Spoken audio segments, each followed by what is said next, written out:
ये कहानी एक छोटे से गांव की है जहां की जिंदगी मुश्किलों से भरी हुई है। इस गांव में एक परिवार रहता था जो बेहद गरीब था। इस परिवार में रामू, उसकी पत्नी सीमा और उनके 3 छोटे बच्चे थे। रामू एक मेहनती मजदूर था, लेकिन उसकी मेहनत के बावजूद उसे उतनी मजदूरी नहीं मिलती थी कि वह अपने परिवार का पेट भर सके। गांव के हालात ऐसे थे कि वहां रोजगार के साधन बहुत कम थे।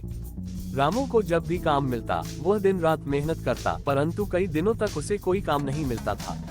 सीमा भी गांव में लोगों के घरों में जाकर बर्तन मांजती थी ताकि कुछ पैसे कमा सके, लेकिन उसकी कमाई भी बहुत कम थी।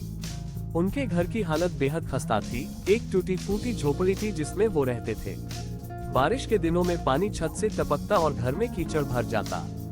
सर्दियों में ठंड से बच्चे कांपते रहते, लेकिन उनके पास ना तो गर्म कपड़े थे और ना ही ढंग से सोने के लिए रजाई। एक दिन रामू का छोटा बेटा बीमार पड़ गया।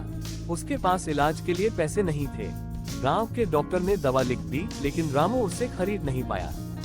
बेटे की हालत बिगड़ती जा रही थी। रामू ने गांव के कुछ लोगों से उधार लेने की कोशिश की, लेकिन किसी के पास भी पैसे नहीं थे।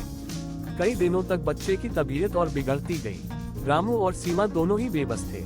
उन्हें पता था कि अगर इलाज नहीं हुआ तो उनका बेटा मर जाएगा। आखिरकार बच्चे ने दम तोड़ दिया। रामू और सीमा का दिल टूट गया। उनके पास अपने बेटे को दफनाने के लिए भी पैसे नहीं थे। गांव वालों ने चंदा इकट्ठा किया और किसी तरह उनका बेटा दफनाया गया।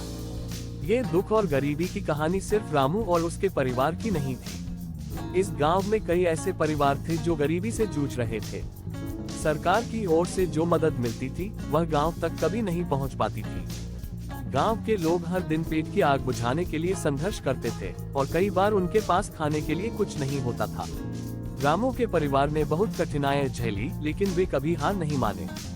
गरीबी की इस कड़ी परीक्षा ने उन्हें तोड़ा तो था, पर साथ ही यह भी सिखाया कि जीवन में संघर्ष ही आगे बढ़ने का रास्ता दिखाता है।